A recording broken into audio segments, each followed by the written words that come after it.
Ya, itu realita yang ada di tengah masyarakat kita, pemirsa ya. Bagaimana tantangan tentang kemiskinan, tantangan bagaimana digitalisasi di dunia pemerintahan, termasuk layanan publik, bagaimana kemudian pemerintah daerah diharapkan mampu meningkatkan investasi yang bermuara pada kesejahteraan rakyat. Nah, kalau Anda juga termasuk yang penasaran apa kemudian yang dilakukan oleh pemerintah daerah, khususnya di daerah istimewa Yogyakarta, saya akan mengajak Anda untuk menyimak dialog kebangsaan malam hari ini yang mengambil tema kolaborasi mewujudkan Asta Cita. Boleh kita berikan tepuk tangan. Ya, malam hari ini kami mengundang wali kota dan juga bupati sedaerah istimewa Yogyakarta. Namun nampaknya beberapa berhalangan hadir. Namun kehormatan bagi kami wali kota Yogyakarta, Bapak Dr. Honoris Causa, Dr. Hasto Wardoyo, spesialis opsin konsultan, berkenan hadir di tengah-tengah kita. Boleh kita berikan tepuk tangan. Kalau begitu Pak Hasto izin saya langsung menembak dengan pertanyaan kepada Bapak ya. Boleh menggunakan mikrofonnya Bapak, mohon izin. Iya. Jadi kalau pemerintah kota Yogyakarta, Pak Hasto, menerjemahkan Asta Cita dalam strategi kebijakan di pemerintah kota Yogyakarta seperti apa, Pak? Iya, kalau bisa pertanyaannya dikasih jawaban sekalian ya.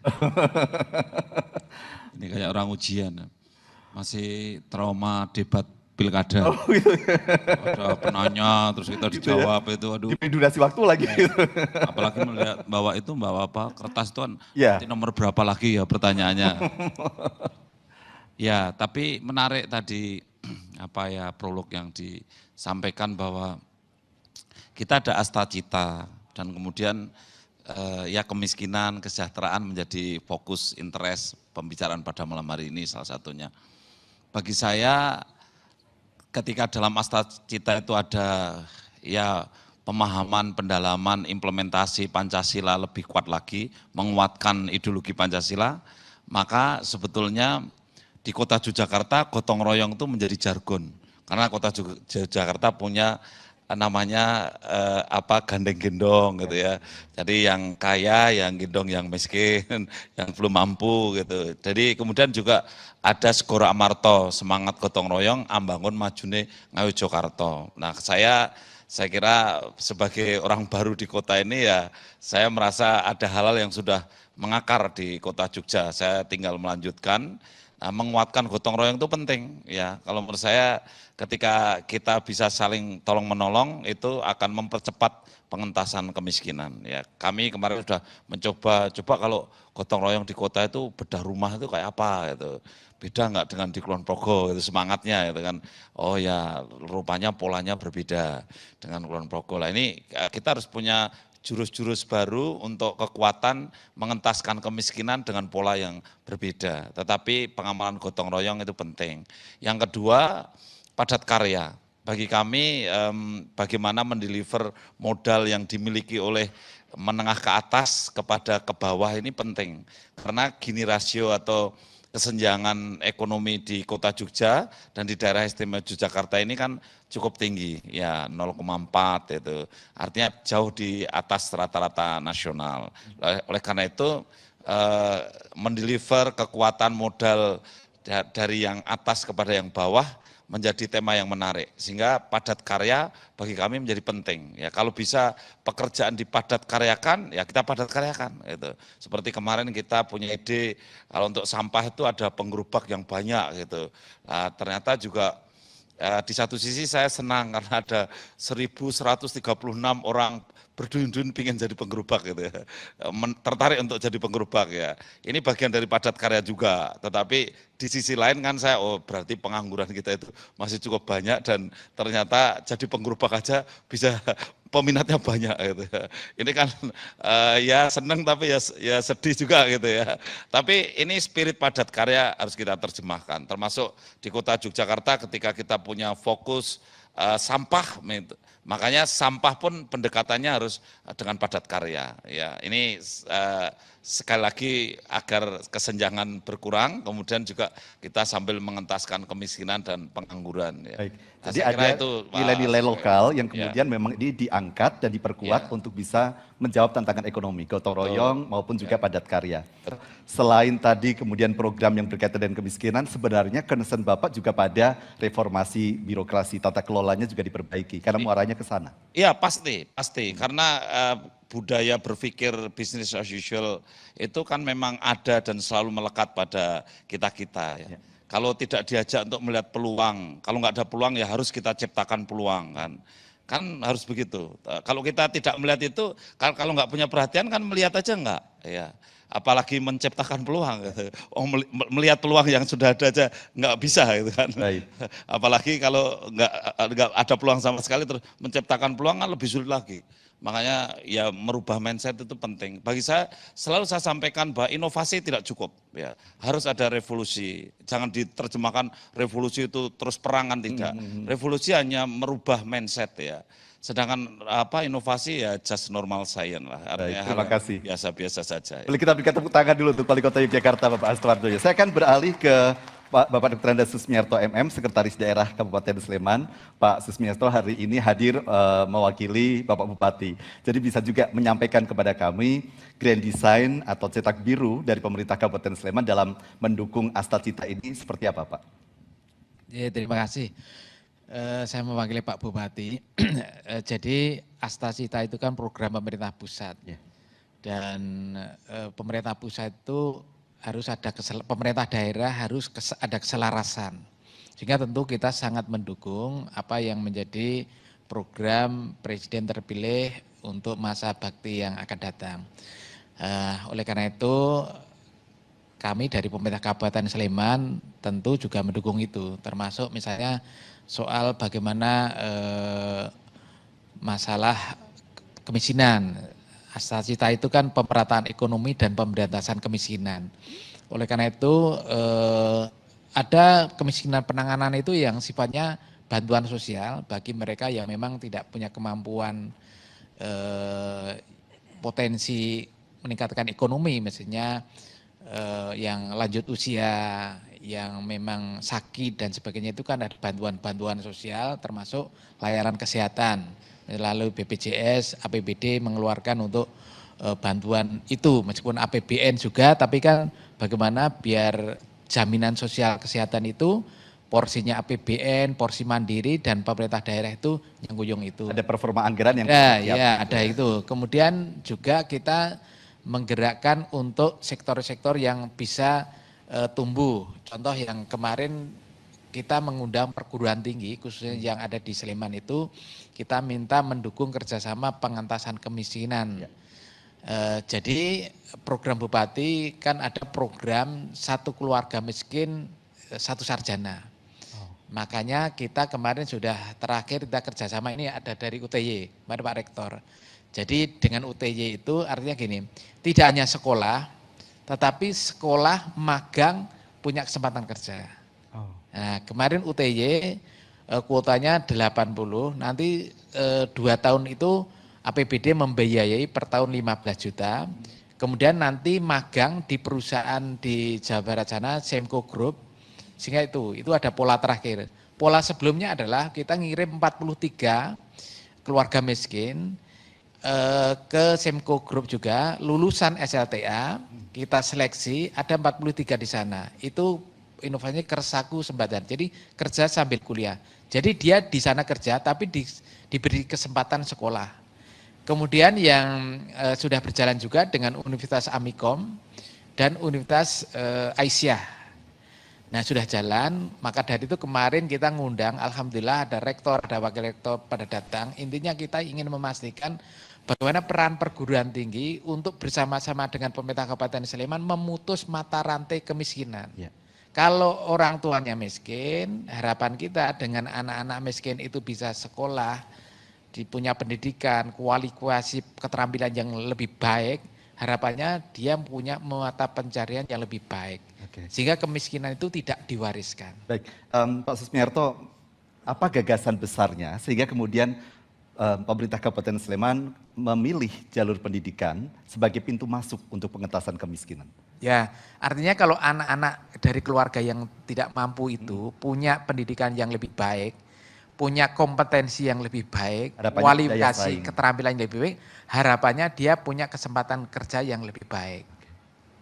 pola pikirnya kan jadi lebih baik. Pak, mohon maaf saya tertarik dengan motif batik yang Bapak kenakan, kalau tidak salah ada motif Parijoto Pak ya di situ ya. Betul ya. Nah, ini kan juga salah satu batik yang khas Sleman juga gitu. Saya jadi penasaran kalau kepada UMKM gitu Pak, apa yang dilakukan agar UMKM ini juga menjadi bagian dari upaya pengentasan kemiskinan Pak? UMKM kita dorong juga, artinya kita beberapa paguyuban UMKM melalui tingkat Kapanewon Kecamatan, kemudian desa, ada kelompok-kelompok itu, ya Pemda banyak melakukan pembinaan, termasuk menghubungkan antara UMKM dengan calon pembeli. Kemarin misalnya kita gebyar seperti itu, sehingga harapannya di beberapa kesempatan pemerintah kabupaten itu menyediakan media agar UMKM tumbuh, termasuk kemarin kan Sleman paling tinggi dalam pembelanjaan melalui daring, melalui MBIS market itu. Makanya kemarin kita hubungkan para pelaku UMKM itu dengan paling enggak dengan teman-teman dinas kami. Tolong belanjanya kalau melalui daring ya lewat UMKM yang sudah terdaftar. Kebetulan kemarin ada yang kurang laku-laku itu kita lebih kenalkan. Baik, tapi tadi ketika saya membahas soal batik, Pak Hasto sebenarnya juga ingin menjelaskan karena baru saja Kota Yogyakarta melaunching motif batik baru gitu Pak ya. Mungkin bisa disampaikan juga Pak Hasto, boleh kita berikan kesempatan. Apa sih Pak motif batik baru yang baru saja di launching dan maknanya? Gitu? Ya, sebetulnya tidak baru, kan itu tetap motif Segoro Amarto ya, karena batik Segoro Amarto sudah punya haki, sudah menjadi miliknya Kota Jogja gitu, sehingga saya meneruskan Segoro Amarto itu kan sudah ada di hatinya masyarakat Jogja itu.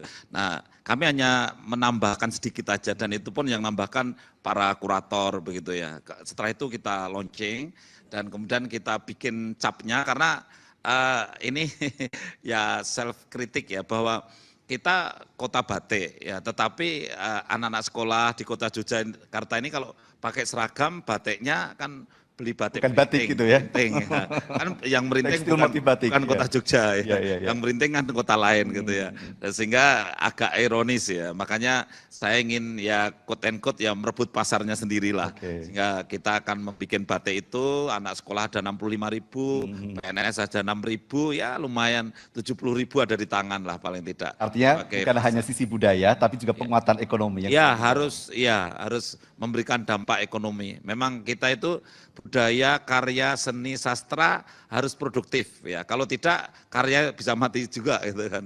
Harus kita produksikan. Baik, saya akan melanjutkan ke Pak Stefanus Heru Wismantoro SIPMM, Kesbangpol Kabupaten Bantul yang juga hadir hari ini mewakili Bupati Bantul. Yang saya dengar malam ini di Bantul juga ada launching menjelang hari ulang tahun Bantul Pak. Betul ya? Keberapa Pak kalau boleh tahu? Hari ulang tahun Bantul yang di launching ini. Oke, baik, boleh menggunakan mikrofon Pak. Nah, saya ingin menanyakan, kalau pemerintah Kabupaten Bantul, bagaimana kemudian mewujudkan Astacita dalam kebijakan-kebijakan yang dilakukan? Terima kasih. Satu hal bahwasanya untuk visi Bapak Presiden untuk menuju Indonesia Emas 2045, artinya kemudian visi Bapak Bupati di Bantul ini kuat, maju, demokratis, sejahtera dalam bingkai keberagamaan dan kebudayaan istimewa. Dalam konteks ini artinya bagaimana semua program-program maupun kegiatan itu mengarah kepada capaian Indonesia Emas itu sendiri. Sementara PR kita di Bantul, siapa sih generasi emas nanti 20 tahun yang akan datang? Tentunya generasi Z, generasi sentenial ini yang kira-kira lahir tahun 1907 sampai 2012 nanti yang akan memimpin bangsa ini di Indonesia Mas.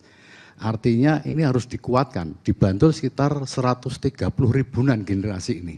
Mudanya, ini perlu kita, ya, ini perlu kita amankan karena ada kecenderungan apalagi DIY secara nasional ini menjadi darurat narkoba. Nah, ini generasi ini menjadi target, ini berbahaya sekali ketika menjadi target narkoba. Siapa nanti yang akan meneruskan di Indonesia Mas? Maka generasi ini akan kita amankan dalam konteks pengetahuan, juga pendidikan, keberagamaan, juga budaya keistimewaan. Karena kita dalam konteks sistem pertahanan keamanan rasta ada rak juangnya. Jadi geodemo konsos ini harus digarap, geografi, demografi, kondisi sosialnya. Kemudian peta jalannya, bagaimana kita harus bisa berdaulat secara politik. Kebijakan politik bisa mengarah untuk generasi ini, kemudian mandiri secara ekonomi, berkepribadian budaya Indonesia. Artinya bagaimana kita di daerah istimewa Yogyakarta ini yang punya jargon Hamemayu Hayuning Bawono ini, dengan kekuatan kita punya buku sastra gending di dalamnya tansah memasah mengising budi, memasuh malaning bumi. Memasah mengising budi, bagaimana kita mencerdaskan peningkatan SDM ini dengan baik, memasuh malaning bumi, menghilangkan hal-hal yang tidak baik. Ini menjadi PR terbesar kita menyiapkan Indonesia Emas ini. Boleh kita berikan tepuk tangan, terima kasih Pak Heru. Artinya memang kita melihat bahwa upaya pengentasan kemiskinan ini bisa dilakukan dalam berbagai pintu masuk atau entry point-nya, mulai dari bagaimana penguatan ekonomi kerakyatan, kemudian bagaimana kemudian pembentukan karakter bagi generasi muda, yang kita tahu kita ada bonus demografi, namun juga yang tidak kalah penting bagaimana kemudian pendidikan diharapkan berkolaborasi untuk ikut membantu melahirkan insan-insan yang cerdas dan kemudian memiliki daya saing di kompetisi global.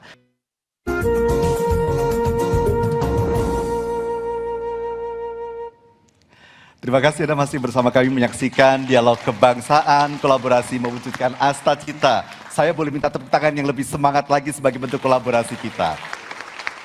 Apalagi di ruangan ini banyak generasi-generasi muda yang tadi disebutkan oleh Pak Susmiarto, ini adalah generasi yang akan menjadi bagian dari Indonesia Emas ya, bonus demografi. Jadi saya ingin sapa dulu teman-teman dari UTY, ada di mana? Selamat malam. Oke, kemudian ada juga dari Universitas Ahmad Dahlan Yogyakarta. Selamat malam. Kemudian dari Universitas PGRI Yogyakarta ada juga. Dan ini juga generasi emas. Generasi-generasi muda di alumni program pemantapan nilai-nilai kebangsaan Lemhanas angkatan 218. Wow, luar biasa. Satu lagi saya juga ingin menyapa, ada juga generasi muda yang luar biasa dari Himpunan Pengusaha Muda Daerah Istimewa Yogyakarta, HIPI-DIY, selamat malam. Dan juga dari Kamar Dagang dan Industri Indonesia Kadin Daerah Istimewa Yogyakarta. Baik, nah sekarang saatnya saya akan menyapa dulu Bapak Ibu dari Bapeda Daerah Istimewa Yogyakarta se-DIY, tepatnya dari Kabupaten Kota. Saya akan ke Bantul dulu, Gunung Kidul dulu, Pak Muhammad Arif Aldian. Nah, kita ini bicara soal kemiskinan Pak dari tadi, tapi kadang-kadang katanya suka muncul debatable gitu Pak. Jadi miskin versi ukuran BPS misalnya dengan ukuran pemerintah kabupaten itu kadang-kadang beda. Saya ingin di forum ini Pak Arif bisa menjelaskan. Boleh nggak Pak kalau dilihat dari perspektif pemerintah Kabupaten Gunung Kidul, misalnya disebut dalam tanda kutip masih banyak PR tentang kemiskinan, itu benar atau tidak gitu? Ya, terima kasih Pak. Jadi kalau kita melihat kemiskinan yang ada di Gunung Kidul, ya mungkin kami termasuk salah satu dari sisi persentase. Persentase yang termasuk yang masih tinggi. Ya. Meskipun kalau kita lihat dari jumlah warga yang miskin itu kita tidak paling miskin gitu. Okay. Nah, jadi Bapak Ibu, kalau kita melihat, alhamdulillah kalau Gunung Kidul ini Pak, penurunan angka kemiskinan kami termasuk paling tinggi tahun ini, tahun 2024. Penurunannya paling tinggi? Ya, persentasenya ya. Ya, persentase paling dari tinggi. Dari 15,6 menjadi 15,18%. 15,6 menjadi 15,18. Ya, di tahun berapa Pak kalau boleh tahu? 2024. 2024, ya, oke. Artinya penurunan sekitar 0,42%. Artinya Bapak Ibu bahwa Tato Sleman, adik kami relatif masih terbatas untuk hal itu. Artinya ini sudah optimal. Nah, kemudian ini yang uniknya di Jogja, barangkali ya, tidak hanya di Gunung Kidul. Saya kira sama dengan kota-kota yang lain. Dan kami terilhami dengan apa yang pernah disampaikan oleh mantan Menteri Luar Negeri kita, Pak. Ya, Bu Retno ya kalau salah. Ya, Bu Retno Marsudi. Beliau cerita, waktu saya di Jogja ini meskipun hidup sederhana, tapi bahagia. Okay. Karena gap antara si kaya dan si miskin tidak terlalu terlihat. Gedung pencakar langit tidak kelihatan. Ya. Beda dengan yang ada di Jakarta. Nah, seperti halnya yang ada di Gunung Kidul, Bapak Ibu. Nah, di Gunung Kidul ini alhamdulillah karena kami posisi Gini rasio juga relatif masih moderat. Di angka 0,3 sekian. Artinya dalam tanda kutip kesenjangannya tidak terlalu, ya, ketimpangannya tidak terlihat sekali. Sehingga secara psikis masyarakat pun juga relatif ya bisa menikmati. Ditambah lagi dengan local wisdom masyarakat setempat. Lokal masyarakat dengan ikatan sosial, iya ikatan sosialnya juga kuat, gotong royongnya juga bagus, dan alhamdulillah dari sisi IPM, khususnya dari sisi dimensi kesehatan, IPM kami di angka 75 tahun. Artinya meskipun angka kemiskinan tinggi, tapi kita hidup bahagia, Pak. Baik. Ini yang barangkali keunikan. Jadi kalau kita bicara miskin ya mungkin dari sisi ada instrumennya apa? Ya, dari sisi metodologi statistik oke lah itu masuk. Tapi dari sisi kenyamanan hidup, ketentraman hidup, hidup bersama dengan keluarga ini, alhamdulillah kita bisa melihat bahwa masyarakat kami ya meskipun harus kita tingkatkan dari kesejahteraannya, tapi relatif sudah bisa menikmati dengan kebersahajaan. Baik. Dengan Tapi saya percaya apapun itu pasti tetap ada program yang kemudian dilakukan untuk melakukan percepatan peningkatan kesejahteraan. Iya, betul sekali. Yang dilakukan apa Pak kalau boleh? Ya, jadi setiap tahun kita selalu menyusun rencana aksi penanggulangan kemiskinan yang melibatkan seluruh perangkat daerah yang di Kabupaten Gunung Kidul, dan tentu tidak hanya itu, kita melibatkan seluruh pentahelik ya, baik itu dari unsur perguruan tinggi, kemudian unsur dari dunia usaha, swasta, CSR dan sebagainya. Bupati dengan banyak jargonnya di kesempatan periode ini sudah memberikan banyak program, baik itu mulai dari program strategis mulai bocah pinter, warga sehat dan sebagainya sampai dengan Gunung Kidul Berdikari, perhatian pada sektor pertanian yang merupakan penyumbang sektor tertinggi dari PDRB kami.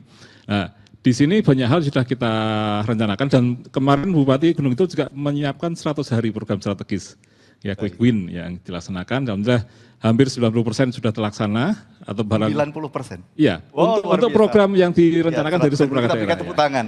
Ya, tapi Pak Arief, saya menitipkan salam kepada Ibu Bupati. Siap. Suatu saat semoga beliau pas berkesempatan hadir gitu ya. Ya. Karena Kebetulan kami hadir di sini mewakili Bupati juga. iya betul, tapi kita ingin juga beliau bisa bersama-sama kami nanti karena ini kita pasti akan melanjutkan dengan seri-seri berikutnya. Betul, Jadi, karena saya menitipkan undangan ini secara on air kepada Ibu Bupati Gunung Kidul biar bisa sharing gitu ya. Ya, terima Karena saya kasih. termasuk yang ngikutin medsos beliau Pak gitu, dan memang kalau ada keluhan langsung bergerak ke lapangan gitu ya. Ya, jadi kebetulan ini pas barengan Pak, barengan dengan kegiatan yang sudah direncanakan. Baik. Sama pembuatan video juga. Ya, sudah planning dengan banyak tim, sehingga mohon izin Ya, apa-apa, kesempatan ini dengan rekan-rekan semuanya atau pemirsa TVRI belum bisa hadir bersama dengan Bapak Ibu seluruh pemirsa, dan harapannya nanti ke depan kayaknya di bulan Juli nanti ada lagi ya. Oh siap. Insya Allah nanti bulan Juli akan bergabung ya di Akedah Talkshow ini. Sekali lagi kami sangat terdukung sekali dengan beberapa program dari TVRI untuk upaya-upaya kami memperkenalkan Gunung Kidul minimal, karena kami memiliki salah satu sektor yang memiliki kontribusi yang besar, yaitu sektor pariwisata yang merupakan multiplier efek yang bisa menimbulkan peningkatan perekonomian masyarakat di Gunung Kidul. Baik, terima kasih Pak Arief, boleh kita berikan tepuk tangan. Ya, kita akan melanjutkan lagi untuk menuju ke Kepala Bapeda berikutnya. Ada dari Kulon Progo, Bapak Insinyur Muhammad Aris Nugroho MMA. Baik, saya ingin menanyakan kepada Pak Aris. Pak Aris, apa yang menjadi cetak biru begitu ya dari upaya-upaya untuk mendukung Astacita di Kulon Progo? Assalamualaikum warahmatullahi wabarakatuh. Yang pertama kami juga mohonkan pamit Pak Bupati, sebenarnya dari pagi tadi masih teragendakan tapi sudah ditinggalkan, sehingga mohon izin dan nitip salam untuk kita semua. Salam hormat kami Pak untuk Siap. Jadi terkait dengan penerjemahan Astacita, ini kan Astacita kan menjadi misinya pemerintah pusat, 8 misi. Kami di Kulon Progo kepala daerah. Nah, ini 4 misi ini sudah merangkum dari 8 Astacita ini. Pertama adalah dari sisi sumber daya manusia. Kemudian yang kedua dari sisi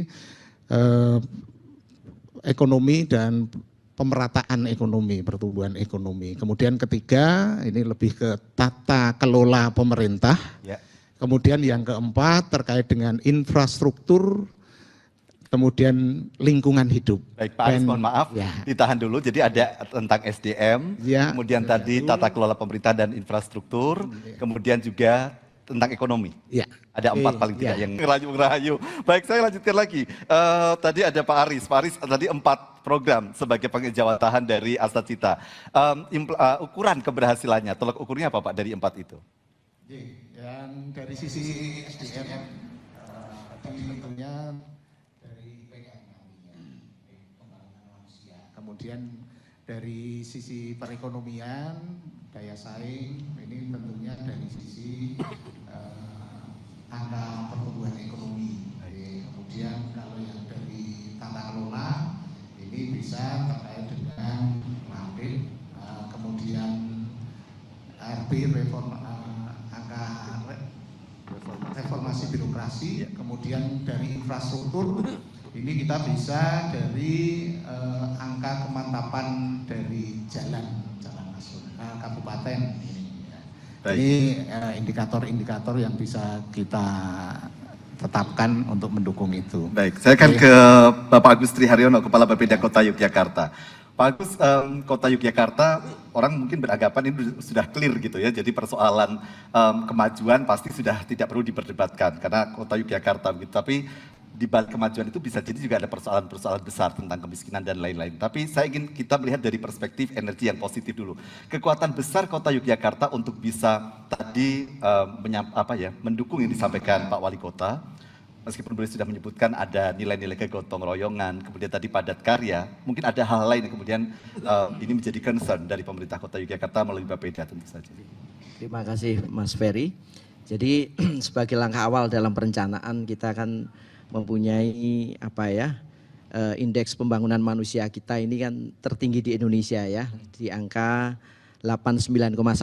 89,1 itu tertinggi di Indonesia. Boleh kita berikan tepuk tangan. Selama 11 tahun berturut-turut. Selama 11 tahun berturut-turut. Ya. Rahasianya apa Pak? Ini sebagai modal kita karena dalam hal pembangunan baik itu pendidikan, kesehatan maupun di sosial ekonomi kita mengedepankan itu, ketiga hal itu.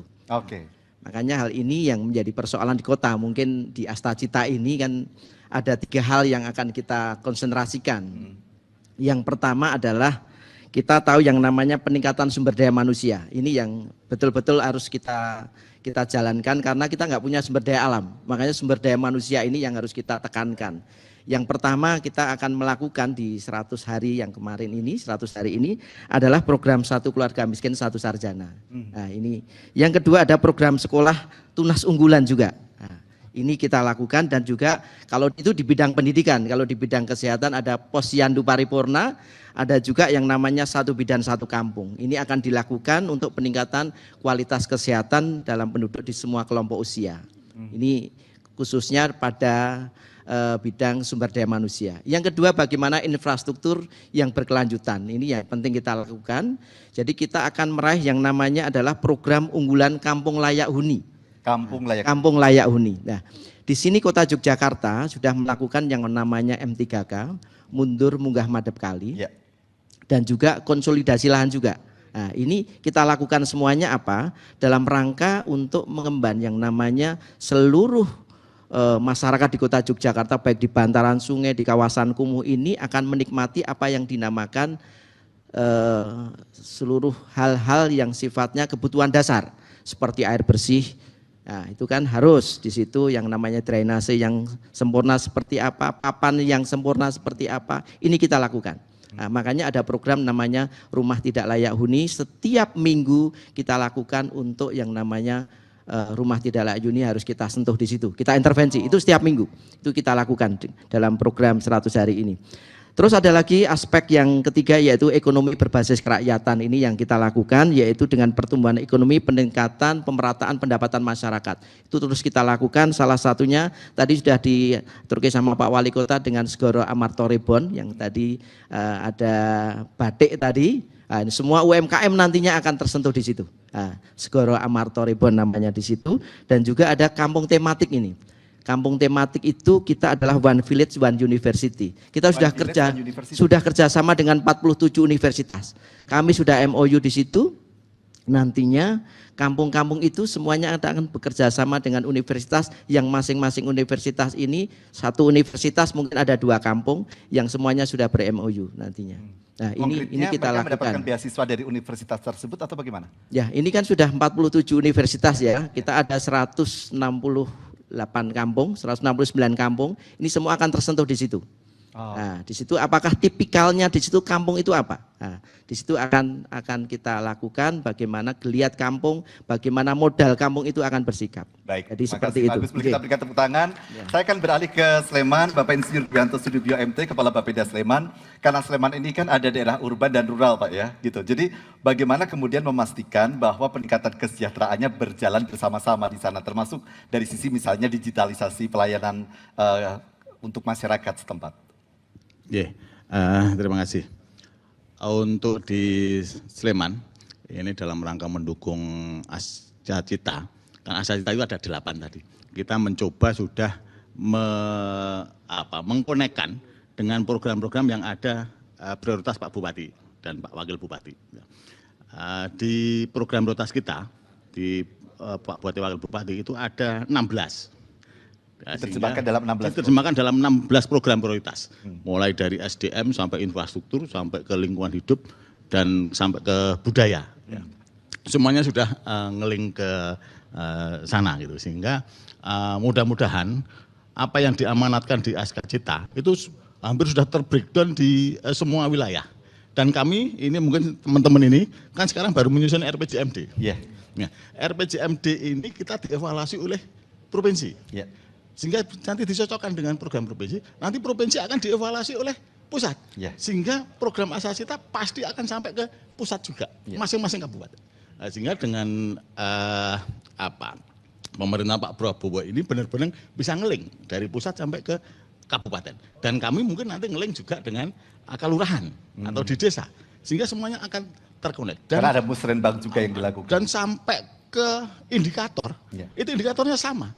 Di kabupaten, provinsi, dan pusat itu indikatornya sama. Sehingga semuanya bisa diukur dalam satu koridor yang terukur antara kabupaten, provinsi, dan pusat. Semuanya sama. Sehingga mudah-mudahan ini pemerintah Pak Prabowo ini benar-benar ngeling antara pusat sampai ke kabupaten. Contoh yang yang kita sama-sama link adalah pertumbuhan ekonomi. Ini mungkin teman-teman ini juga di target pertumbuhan ekonomi kita menuju ke angka 8. Itu semua ini teman-teman di target juga. Sehingga kita sama-sama menuju ke angka 8 seperti yang dicita-citakan Pak Prabowo dari pemerintah pusat. Gitu. Tapi kalau tadi disebutkan Bapak target menuju angka 8, Pak Agus masih bisa tertawa, itu berarti saya optimis itu bisa tercapai dan melebihi angka 8. Bisa kalau kita lihat. Oke, tepuk tangan dulu, kita rasa masih bisa melewati 8 gitu ya. Saya akan beralih ke Bu Diana Setiawati Rahayu, Kepala Bidang Perencanaan Bapeda Bantul. Boleh dijelaskan Bu, jadi secara desain kemudian strategi realnya, bagaimana kemudian Bapeda itu menerjemahkan gagasan-gagasan besar dari kebijakan Bupati Bantul dan Wakil Bupati tentu saja. Matur nuwun. Jadi kalau dari Astra-Cita ini kan ada membangun yang nomor Astra-Cita ya untuk membangun dari desa atau dari bawah untuk pemerataan ekonomi dan juga pemberantasan kemiskinan. Nah, di sini di Bantul itu kita ada untuk pemberantasan kemiskinan itu melalui pengurangan beban, kemudian pemberdayaan masyarakat dan juga pendataan. Jadi kalau data dari BPS itu kan di kami ada 11,6% tahun 2024 angka kemiskinan Bantul sekian itu. Dan itu kami mencari siapa-siapa saja orang-orang yang memang dia berada di bawah garis kemiskinan. Nah itu pendataannya kita juga perkuat. Jadi dari pengurangan beban. Selanjutnya program unggulan yang untuk memberantas kemiskinan itu antara lain di Bantul itu ada Boga Sehat. Boga Sehat. Ya, Boga Sehat itu adalah memberikan makanan kepada masyarakat miskin yang absolut, jadi betul-betul tidak berdaya. Misalnya seperti lansia, kemudian disabilitas, itu jumlahnya pada tahun 2025 ini ada 1.112 orang yang mendapatkan Boga Sehat dengan anggaran sekitar ada 13 miliar seperti itu. Kemudian jaminan kesehatan. Jadi juga ada selain PBI APBN juga dari Kabupaten Bantul sendiri juga ada sekitar 56 miliar yang digunakan untuk jaminan kesehatan supaya penduduk Bantul itu bisa mendapatkan UHC, Universal Health Coverage seperti itu. dan itu sekitar 98,5% di Bantul sudah UHC. Selanjutnya juga ada di kami itu namanya perubahan perbub untuk PPBMP, program pemberdayaan masyarakat berbasis padukuhan. Jadi pada masa kampanye Bapak Bupati itu kan memberikan janji kampanyenya adalah memberikan 50 jutaan per padukuhan. Nah kemudian kami di Pemda itu menggodok dalam bentuk perbubnya adalah digunakan 40% itu untuk kemiskinan dan juga untuk stunting. Jadi data dari dinas sosial itu siapa ABCD yang Pak Tono, Pak Tony dan sebagainya itu yang memang miskin, itu miskinnya berdasarkan apa? Apakah karena ekonomi ataukah karena memang tidak mampu, itu nanti ditopang dari anggaran yang 50 juta tadi. Kemudian juga stunting, datanya dari Dinas Kesehatan. Siapa-siapa balita yang stunting diberi anggarannya dari makanannya dari anggaran 50 jutaan per padukuhan tadi. Artinya memang ada keberpihakan anggaran pro rakyat yang ini konsepnya menyeluruh begitu. Iya. Ya, kemudian satu lagi. Iya, satu lagi boleh, silakan. Satu lagi adalah Basnas. Basnas. Jadi seluruh ASN itu memang diminta untuk memberikan zakatnya. Jadi ada dua hal, jadi zakat dari gaji kami, kemudian juga satu lagi dari TPP. Jadi ada tunjangan yang sudah memang dipotong digunakan untuk dizakatkan juga seperti itu. Dan itu bisa diperkirakan sekitar nanti ada 15 miliaran yang bisa digunakan untuk zakat bagi masyarakat miskin. Baik, boleh kita berikan tepuk tangan untuk Bapak Ibu dari Bapeda. Saya akan ke Bu Rika Fatimah, dosen Fakultas Ekonomika dan Bisnis UGM, pendiri G2R, Global Gotong Royong. Karena dari G2R Gotong Royong, sementara tadi kita sudah mendengar bagaimana pemerintah kabupaten kota ini mengoptimalkan nilai-nilai lokal wisdomnya untuk dapat mensukseskan Astacita. Jadi apa yang bisa Bu Rika lihat dari apa yang telah dipaparkan tadi? Baik, bismillahirrahmanirrahim. Assalamualaikum warahmatullahi wabarakatuh. Terima kasih Pak Ferry. Ini sebenarnya tadi waktu saya dengar dari Pak Hasto, kemudian muter begitu, tambah ke Bapeda lagi. Saya mau pulang aja gitu. Karena sebetulnya udah lengkap. Udah lengkap gitu. Terus gunanya apa di sini? Artinya sudah sejalan dengan apa yang menjadi cita-cita Bu Rika juga. Mending saya gabung sama Mbak Yanti aja ya. Mbak Yanti hati-hati nanti kalau ke Dukcapil Kota Madia diusir loh. Udah punya KTP ya Mbak ya. Baik, jadi sangat membanggakan ya inisiasi TVRI untuk bisa menyatukan sekian stakeholder ya, terutama bagaimana komunikasi pemerintah yang sudah dibangun di pusat itu juga diteruskan ruhnya ada di Jogja. Bagaimana TVRI ini juga bisa menjembatani secara langsung live begitu, diketemukan dengan akademisi, bahkan ada youngsters, kemudian langsung dengan pimpinan-pimpinannya begitu. Ini saya kalau nggak karena TVRI belum tentu semeja sama Pak Hasto. Oke, boleh kita berikan tepuk tangan dong. Saingan kita ya Mbak Yanti ya. Love you, Mbak Yanti loh. Love you kan Mbak Yanti loh. Hati-hati Mbak ya. Baik, jadi ketika melihat ini semua ternyata memiliki satu bahasa yang sama ya. Kalau kita perhatikan di Astacita sebetulnya ruh yang utama itu ada di Asta nomor 1 kalau saya bilang penomorannya ya. Ruh yang pertama itu adalah ideologi Pancasila dan hak asasi manusia, itu sudah menjawab keseluruhannya.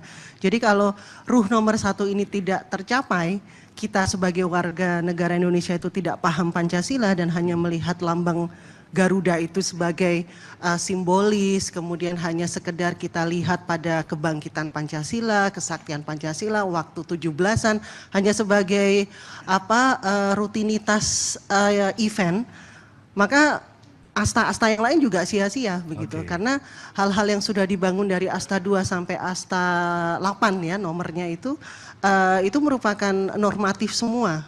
Ketika itu dimasukkan unsur Pancasila maka dia akan berbunyi This is Indonesia begitu. Nah di Jogja ini juga ada inisiasi dari Bapak Gubernur juga ya, yang juga linkage dengan visi Bapak Gubernur sejak periode sebelumnya hingga sekarang, bagaimana Bapak Gubernur sangat care dengan kemuliaan manusia begitu. Nah kemuliaan mana begitu. Nah tercermin di Pancasila itu. Baik, saya akan minta tanggapan dari Pak Eli, Dr. Eli Susanto MBE, Pakar Kebijakan Publik UGM. Jadi banyak tantangan, tapi bagaimana kemudian kebijakan-kebijakan yang diambil ini bisa implementatif dan kemudian terukur begitu Pak Eli. Terima kasih Mas Ferry. Jadi poin pertama yang ingin saya sampaikan adalah ini kan kita terkait dengan Astacita dan kemudian kita kaitkan dengan rencana pembangunan jangka panjang. Kemudian di situ kan ada visi visinya untuk mencapai Indonesia Emas, negara kesatuan Republik Indonesia yang bersatu, berdaulat, maju dan berkelanjutan. Ya. Kemudian ada 8 agenda atau misi, dan di situ ada 3 yang utama menurut saya, transformasi ekonomi, sosial, dan tata kelola.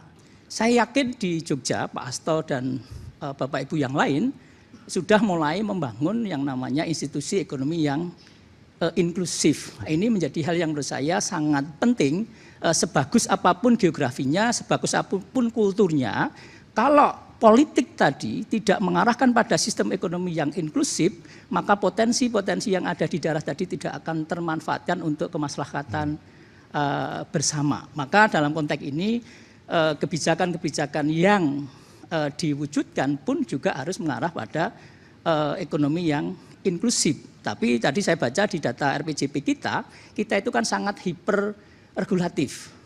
Ada 18.000 peraturan menteri, ada 18 ribuan perda. Maka kemarin Pak Presiden itu harus disederhanakan. Harus disederhanakan, karena mengapa kemarin Pak Presiden agak duko, kakean terlalu banyak pertek-pertek. Akhirnya kemudian di lapangan menjadi bingung. Maka kata kuncinya adalah bagaimana mensimplifikasi regulasi supaya kemudian siapapun punya imajinasi. Kalau saya berbisnis, kalau saya memulai usaha, ada kepastian. Tidak abu-abu sehingga kemudian membuat kita jadi frustasi karena apa? Imajinasi yang kita mimpikan itu sulit. Baik. Ya, kalau tadi dari Kadin sudah menyampaikan komitmen kolaborasi yang dilakukan, saya akan ke HIPMI DIY. Mas Adit silakan. Jadi kalau HIPMI apa kontribusi selama ini dalam mendukung upaya-upaya percepatan tujuan Astra Cita di pemerintah kabupaten kota? Oke, baik. Terima kasih banyak. Jadi Bapak Ibu sekalian, mungkin ada yang asing atau yang sudah kenal ya dengan HIPMI gitu ya, Himpunan Pengusaha Muda Indonesia. Nah, jadi apa yang kami lakukan gitu, kami punya anggota lebih dari 500 dan alumni gitu ya, di seluruh DIY dan 200.000 di seluruh Indonesia gitu ya. Apa yang kemudian kami lakukan untuk mendukung program Astra Cita gitu ya. Kami memainkan peran bagaimana kemudian komunitas HIPMI ini bisa berkolaborasi mendukung perekonomian gitu ya di daerah istimewa Yogyakarta maupun di Indonesia. Salah satu hal gitu ya, dari 8 Astra Cita gitu ya, saya sangat menyoroti pada sisi industrialisasi dan hilirisasi. Nah, saya sangat mendukung gitu ya, apa yang kemudian dilakukan oleh pemerintah dengan membeli produk dalam negeri itu sudah sangat baik. Tapi kemudian mungkin yang menjadi kritik saya gitu kepada Pemprov DIY dan mungkin Dinas Kabupaten Kota gitu ya, kita melihat bahwa industri di DIY ini luar biasa Bapak Ibu sekalian. Mungkin saya sangat senang ya dengan program Pak Hasto, izin Pak Hasto, dulu pas di Kulon Progo saya sangat senang mendengar program Bela Beli Kulon Progo gitu ya. Nah, bagaimana kemudian ini bisa kita tingkatkan gitu, Bela Beli produk DIY gitu. Agar kemudian setidaknya gitu ya, apa yang kemudian perputaran ekonomi di DIY ini minimal bisa dinikmati DIY gitu ya. Tidak kemudian pergi keluar. Tadi Pak Hasto juga cerita gitu ya soal bagaimana batik ternyata dari luar gitu. Ternyata di DIY sendiri kan banyak hal yang bisa dielaborasi, dikolaborasikan gitu. Nah, mungkin dari HIPMI gitu ya, dengan jaringan pengusaha muda, dengan kata muda gitu ya, cepat gitu ya, tangkas dan kemudian banyak inovasi dan ide-ide gitu ya. Ini mungkin bisa jadi peluang yang sangat penting gitu ya Bapak Ibu sekalian, khususnya dari Bapak Pak Hasto dan Bapak Sekda Sleman gitu ya, bagaimana kemudian HIPMI ini bisa kita kolaborasikan, kan ada 200 anak muda gitu ya yang kemudian. Artinya HIPMI terbuka untuk berkolaborasi. Sangat-sangat ya. Terbuka. Tapi sudah ditangkap atau belum spirit HIPMI oleh pemangku kebijakan? Saya pikir belum optimal gitu. Mungkin sudah ada beberapa hal yang sudah ditangkap peluang-peluang itu, cuman memang kami melihat masih banyak UMKM gitu ya di DIY, bahkan lebih banyak mikro gitu ya. Bagaimana kemudian kita bisa eskalasi jadi kecil gitu ya, dari jadi kecil ke menengah lebih gitu. Sering tampil di TVRI, bekerja sama gitu ya. Biar nanti semakin banyak yang mengenal HIPMI dan kiprahnya gitu betul, kan. Betul. Baik, terima kasih Mas Adit dari HIPMI DIY, kita berikan tepuk tangan. Saya akan meminta closing statement, kita masih ada waktu. Jadi kepada 3 akademisi untuk bisa menyampaikan, Pak Eli dulu secara singkat. Pak Eli, apa yang bisa kita highlight dalam spirit kolaborasi antar pemerintah kabupaten kota untuk dapat mendukung Astra Cita ini? Apa yang kemudian pesan pentingnya yang bisa menjadi pijakan kita malam hari ini?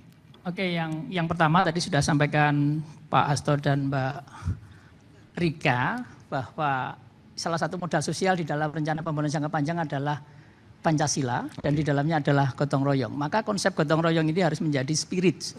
Mengapa? Saya itu heran di pemerintahan itu harus dikasih label bahasa Inggris. Misalnya program cross cutting. Padahal itu esensinya adalah gotong royong. Mengapa sih harus dikasih label cross cutting atau apa? Artinya kan itu program yang melibatkan banyak OPD, banyak bagian dan sebagainya. Maka kata kuncinya adalah gotong royong. Yang kedua adalah bagaimana kemudian triple helix tadi antara universitas, kemudian pengusaha, industri dan sebagainya itu bisa berkolaborasi. Termasuk lembaga penyiaran. Lembaga penyiaran dan sebagainya. Itu 2 poin penting menurut saya penting. Jadi jangan ragu-ragu untuk selalu mengajak dan melibatkan TVRI. Gitu. Terima kasih. Baik Pak Denny, silakan. Siap, luar biasa ini kolaborasi, cuman ada sedikit kalimat. Karena saya orang IT, digitalisasi, go digital or die, go digital be unstoppable. Selama ada internet, masih ada digitalisasi, kita harus adaptif dengan digitalisasi. Orang yang bertahan itu hanya orang yang adaptif, bukan A, B, C, D. Tetapi saya mau bertahan, saya adaptif dengan Gen Z, kolaborasi juga dengan Gen Z. Mudah-mudahan Gen Z yang di sini bisa tetap berkolaborasi untuk meningkatkan pelayanan lebih baik ke depannya. Itu. Baik, terima kasih Pak Denny. Bu Rika, silakan secara singkat. Kalau saya kok secara singkat terus ya. Baik, saya merujuk tadi dari Pak Eli ya, bagaimana kita mengembalikan jati diri bangsa itu dengan proud begitu. Kemudian disampaikan juga oleh Pak Denny, proudnya kita itu harus diglobalkan. Jadi tidak semestinya kita harus berkiblat pada Barat dan Eropa karena kita punya nilai-nilai luhur dan itu sempurna oleh founding fathers. Mulai dari ketuhanan yang Maha Esa sampai kepada keadilan sosial bagi seluruh masyarakat Indonesia. Baik. Itu saja fokusnya. Baik. Boleh kita berikan tepuk tangan untuk 3 akademisi kita. Nah yang terakhir saya boleh meminta tolong Pak Wali Kota, Pak Hasto. Karena kalau bicara proud apa yang disampaikan Bu Rika, saya pikir Pak Hasto termasuk jago meninggalkan legacy gitu ya. Karena tadi sudah disinggung Pak Adit, dulu ada Bela Beli, ada toko milik rakyat gitu Pak ya. Jadi ada satu hal yang menurut saya menarik bahwa implementasi kebijakan atau ketika kita bicara hal-hal yang terkait dengan kebijakan pemerintah daerah itu spiritnya adalah bagaimana kita juga merubah mindset masyarakat. Mungkin Bu Rika juga sepakat dengan itu. Jadi Pak Hasto, apa yang bisa kita lakukan Pak hari ini untuk berkolaborasi memaknai Astacita bukan sekedar pada narasi, tapi bahwa ini spirit kebangsaan? Ya, Astacita sebagai suatu modalitas untuk menuju Indonesia maju. Yang Indonesia majunya itu ada di Indonesia emas lah kira-kira gitu. Tapi kan ada 4 syarat. 1, SDM harus unggul. Hari ini ukurannya Human Capital Index, harus punya keterampilan. Kemudian yang kedua harus tidak nganggur. Yang ketiga harus nabung dan bisa menciptakan lapangan pekerjaan, kemudian menyerap tenaga kerja. Dan yang syarat keempat itu mutlak pemberdayaan perempuan. Jadi itu kolaborasi yang harus dibangun. Kemudian saya sebagai dokter untuk mengobati kemiskinan itu ada simptomatis dan kausatif ya. Simptomnya itu ya dengan charity ya, tadi bagi-bagi program bansos lah gitu ya. Tapi kausatifnya kan harus dilakukan dengan modal yang namanya produktif ya. Makanya ya jangan hanya memberikan simptom saja, mengatasi simptom, tapi juga harus jangan lupa kausanya. Nah, salah satu usul saya kausatif yang harus ditempuh adalah kompleksitas di masing-masing daerah itu harus diciptakan. Karena dengan kompleksitas maka daerah itu akan maju. Kulon Progo itu dengan ada bandara kompleksitasnya tumbuh. Nah, insya Allah jadi maju. Nah, kemudian jangan boros. Ya, ini kita sering durung pecus keselak besus, ya, mampus gitu ya. Karena kita boros, belum berprestasi tapi ingin prestis itu. Nah, kemudian sekarang lihat belanja nomor 1 padi-padian, nomor 2 rokok, ya. Terus itu kan ironis juga. Kemudian yang terakhir, jangan capital flight lah. Kita kuasai pasar kita. Dan konsumsi kita kuasai sendiri, produksi kita kuasai sendiri. Tadi adik-adik HIPMI, teman-teman HIPMI, ya bagus itu, ayo kita beli Yogyakarta gitu ya. Baik. Dan sebagai penutup nih ya, sebagai penutup, hati-hati Yogyakarta kan growing old ya, menua. hari ini 16% lansia karena angka harapan hidupnya terpanjang. Tapi jangan sampai kita growing old before growing rich, ya. Menua tapi belum kaya, itu berbahaya sekali. Kita akan terjebak dalam middle income trap. Itu saja. Baik. Ya, dan saya bukan ahli ekonomi, saya ahli kebidanan. Oke, terima kasih. Boleh kita berikan tepuk tangan Pak Hasto. Tapi saya ingin memastikan lagi, mewakili Bupati Sleman, Bapak Dr. Susmiarto, kemudian juga ada Pak Heru, mewakili pemerintah Kabupaten Bantul, Pak Hasto, sepakat ya kita akan terus berkolaborasi. Bapak Ibu pendiri Bapeda juga sepakat ya. Jadi artinya kalau acara ini kita lakukan rutin, kita mengundang kembali Pak Hasto dan siap. Jadi kita akan bertemu lagi 1 bulan dari sekarang. Boleh kita berikan tepuk tangan, terima kasih. Terima kasih sekali lagi disampaikan kepada Wali Kota Yogyakarta Bapak Hasto Wardoyo dan semua yang sudah hadir pada malam hari ini. Dan terima kasih Anda yang telah menyaksikan Dialog Kebangsaan yang kami siarkan secara langsung dari Grand Rohan Hotel Yogyakarta yang membahas tentang kolaborasi mewujudkan Astacita. Kita akan kembali berjumpa di Dialog Kebangsaan edisi berikutnya. Saya Fidi Anggara, selamat malam dan kita saksikan penampilan istimewa persembahan terakhir Alodi Entertainment. Sampai jumpa.